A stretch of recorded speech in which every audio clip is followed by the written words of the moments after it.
చేయాలని నిర్ణయించుకున్నాను. ఎందుకంటే ఈ యొక్క నియోజకవర్గంలో దగ్గరగా 62 సంవత్సరాల నుంచి ఒక ఎలక్షన్ అనేది జరగడం జరిగింది.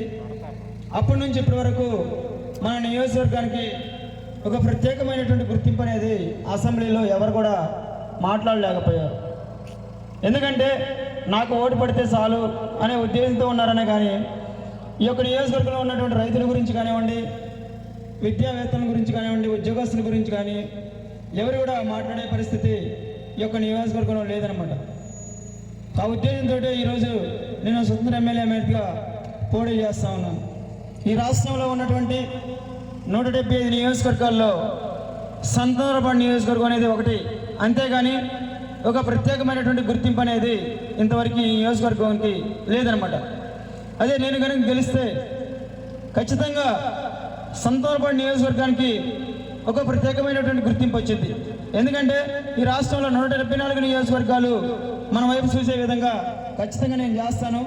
అదేవిధంగా ఈ యొక్క నియోజకవర్గంలో ఈ రాష్ట్రంలో కానివ్వండి దాదాపుగా 500 రూపాయలు ఉన్న గ్యాస్ సిలిండర్ ఈరోజు 1400, 1500 పెంచి వంటింట్లో మంట పెట్టే పరిస్థితికి వచ్చారు ఈరోజు. అదేవిధంగా ఎరువులు, పురుగు మందులు ఇష్టానుసారంగా పెంచి అన్నదాతలను ఆగం చేసి పడేశారు ఈ రాష్ట్రంలో. అదేవిధంగా పెట్రోల్, డీజిల్ రేట్లు సెంచరీ దాటించి సామాన్యుడికి నడ్డి విరిసే పరిస్థితికి వచ్చారు ఈరోజు. అదేవిధంగా నిత్యావసర సరుకులు కూడా ఇష్టానుసారంగా పెంచి సామాన్య మధ్యతరగతి పేద జీవనాన్ని సిద్ధం చేసే పరిస్థితికి వచ్చారు. అదేవిధంగా ఈ యొక్క నియోజకవర్గంలో మన ఎవరైతే ఉన్నారో మన అన్నదమ్ములు కానివ్వండి, మన అక్క చెల్లెలమ్మలు కానివ్వండి, వీళ్ళంతా కూడా ఏదైనా కాంపిటేటివ్ ప్రిపేర్ అవ్వాలంటే ఏ బెంగళూరు, కర్ణాటక, కృష్ణా జిల్లా ఎక్కడికో వెళ్ళాల్సి వస్తుంది. అట్లా కాకుండా మన నియోజకవర్గంలోనే ఫ్రీ కోచింగ్ సెంటర్, ఒక ఎస్ఐ ప్రిపేర్ అవ్వాలన్నా, ఒక కానిస్టేబుల్ ప్రిపేర్ అవ్వాలన్నా, ఒక టీచర్ పోస్ట్ డిఎస్సి అన్నీ ప్రిపేర్ అవ్వాలన్నా ఎక్కడికో వెళ్ళి మన వాళ్ళు రకరకాలుగా ఇబ్బందులు పడుతూ ఉన్నారు. వాళ్ళందరూ కూడా నేను కనుక గెలిస్తే ఖచ్చితంగా ఈ యొక్క నియోజకవర్గంలో ఖచ్చితంగా free coaching with free accommodation పెట్టి మనందరం కూడా ఉపాధి పరంగా అవకాశాలు కల్పించే విధంగా నేను ముందుకు వెళ్తాను. అదేవిధంగా ఈ యొక్క నియోజకవర్గంలో రెండు ప్రాజెక్టులు ఉన్నాయి.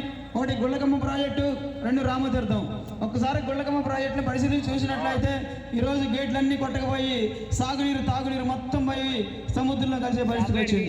ఈరోజు ఎక్కడైనా రైతులు కానివ్వండి,